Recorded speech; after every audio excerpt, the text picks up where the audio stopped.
Ya. Silakan waktu dan tempat dipersilakan buat Bapak ya. Oke, sahabat 3i Network dimanapun Anda berada, sahabat Kin semua, apa kabar? Assalamualaikum warahmatullahi wabarakatuh. Salam sejahtera untuk kita semua, salam sehat, salam semangat. Senang sekali saya bisa bertemu dengan Anda di media Zoom ini, walaupun tidak bertemu muka, tetapi secara nyata, tetapi kita masih bisa bertemu muka secara online. Ya, inilah sebuah kecanggihan teknologi dan saya juga baru-baru saja mengetahui belajar tentang ini. Ya, jadi lumayan kaku-kaku ya, nggak apa-apa lah. Namanya orang belajar kan gitu. Nah, kali ini saya ingin bercerita kepada teman-teman semua, baik yang sudah bergabung ke dalam bisnis ini maupun yang belum. Karena ini adalah acara Zoom, jadi sudah pasti ada beberapa orang yang belum bergabung ke dalam bisnis ini, yang juga ikut dalam acara ini. Saya ingin mengungkapkan sebuah fakta menarik tentang bisnis jaringan, Bapak Ibu. Ya. Jadi ada sebuah fakta unik yang menarik tentang bisnis jaringan. Faktanya begini, bahwa di dalam bisnis jaringan itu ternyata hampir hampir 99% orang yang sukses di dalam bisnis ini adalah orang yang hidupnya sebelum ikut bisnis ini, hidupnya penuh dengan masalah. Saudara tercinta, dulu saya tidak pernah percaya dengan statement ini. Karena dulu saya pernah bergabung di bisnis network dan saya hanya melihat orang-orang suksesnya saja, tidak terlalu tahu banyak latar belakangnya. Sampai saya juga ikut network lagi, kemudian ada guru saya bilang, dia ngomong dengan bahasa Makassar, jadi dengan gaya Makassarnya, dia bilang, Alfia, saya tidak terlalu suka saya aja orang-orang kaya. Kenapa? Tidak bisa sukses, tidak pernah sukses. Saya lebih suka aja orang kayak kamu. Nah, ternyata saat itu saya juga tidak sukses. Jadi waktu itu saya berpikir, ini guru saya cuma soal ngomong aja. Hingga akhirnya satu masa, ya, di mana terjadi masalah besar dalam hidup saya. Masalahnya mirip-mirip seperti zaman sekarang, yang suasana sekarang ini. Ya. Tetapi masalah itu hanya terjadi dengan diri saya sendiri. Kenapa saya katakan mirip-mirip? Waktu itu saya tidak bisa kemana-mana. Saya jarang keluar rumah. Kenapa? Karena saya nganggur. Saya nggak punya uang. Gimana saya mau keluar rumah kalau uang nggak ada? Uang hanya pas-pasan saja. Jadi 2013, Juli, saya mulai menganggur. Dan saya mempertahankan harga diri saya tetap menganggur karena saya tidak mau lagi balik ke terminal jadi kenek. Karena saya bersumpah saya nggak mau masuk lagi ke terminal. Dan untuk tetap memegang teguh sumpah saya, ya saya cari alternatif lain, tapi nggak ketemu, akhirnya saya nganggur. Juli 2013. Dan day by day, hari demi hari, minggu demi minggu, bulan demi bulan, saya jalankan hidup saya hanya sebisanya aja. Yang penting bisa makan. Saya jual barang, gadai juga udah nggak ada yang mau. Teman-teman saya perlahan tapi pasti mulai menjauh. Jadi nggak ketemu juga. Jadi saya hanya di rumah saja, merenung, bingung. Apa yang harus saya kerjakan? Sementara makin lama, barang yang dijual udah makin habis. Sampai sepatu-sepatu, baju bekas udah kejual. Apalagi. Dan saat itu juga di rumah saya ada orang-orang yang saya cintai, saya punya tanggung jawab, ada dua orang tua saya yang nggak bekerja, karena bapak saya udah pensiun, dan ada dua anak saya, yang satu belum sekolah karena masih 4 tahunan, yang paling kecil, yang nomor satu itu SD, tidak ada tanggung jawab, tetapi uang nggak ada, makan susah.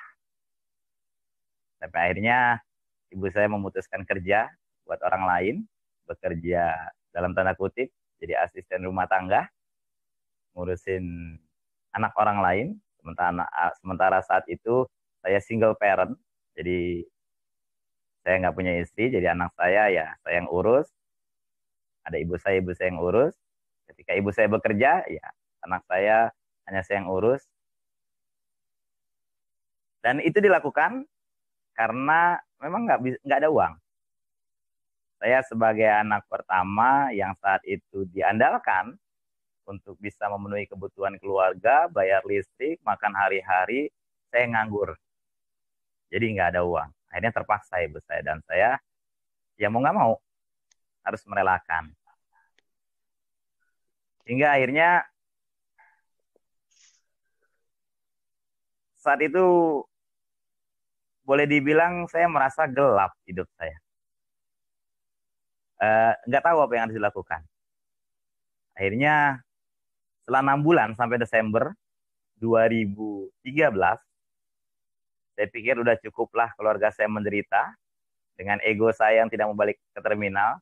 Jadi saya bertekad saat itu kalau seandainya di Januari 2014, di tahun baru, saya tidak ketemu bisnis bagus, saya tidak ketemu bisnis yang baru, saya mau bertekad balik lagi ke terminal jadi kenek. Walaupun saya tahu itu hanya menyelesaikan solusi jangka pendek.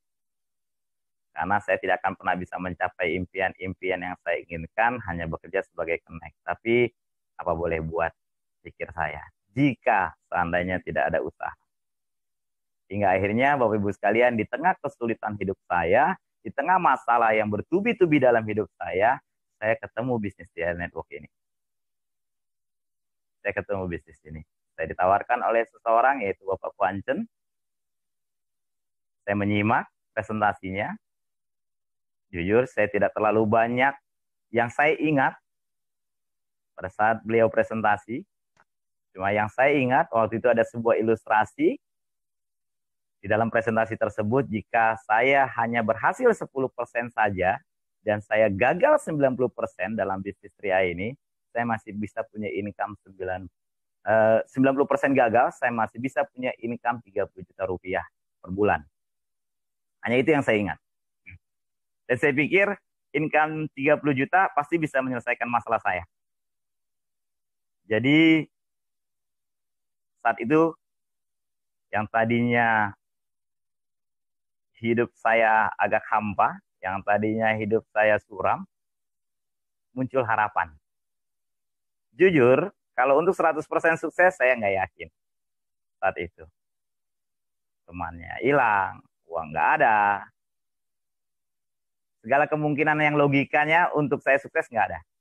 Tapi saya tahu saya punya niat, saya punya harapan, saya niat baik, saya punya harapan yang baik, dan saya punya tanggung jawab di rumah saya yang harus saya penuhi sebagai anak dan sebagai orang tua.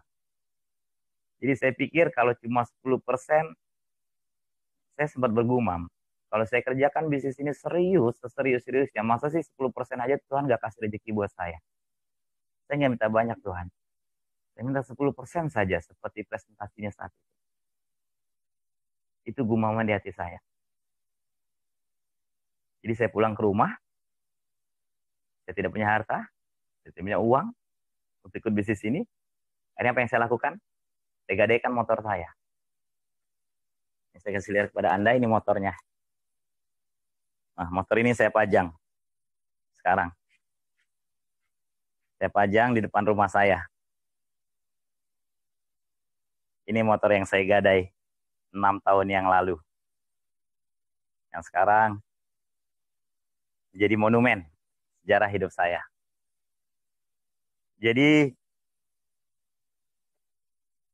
saya gadaikan motor ini, Bapak Ibu, separuh uang saya untuk bisnis ini, separuh lagi saya buat makan.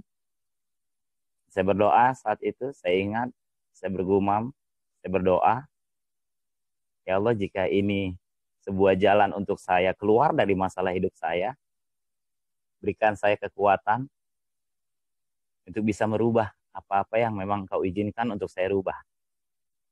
Dan beri saya kesabaran, beri saya ketabahan, beri saya keikhlasan untuk bisa menerima apa-apa yang memang Engkau belum izinkan untuk saya rubah. Saya bergumam, berdoa seperti itu, teman-teman. Akhirnya bismillah, saya berjalan. Dengan satu tekad, satu impian, bahwa saya harus keluar dari masalah saya. Saya punya pilihan di satu sisi, Dan saya tidak punya pilihan di sisi yang lain. Saya punya pilihan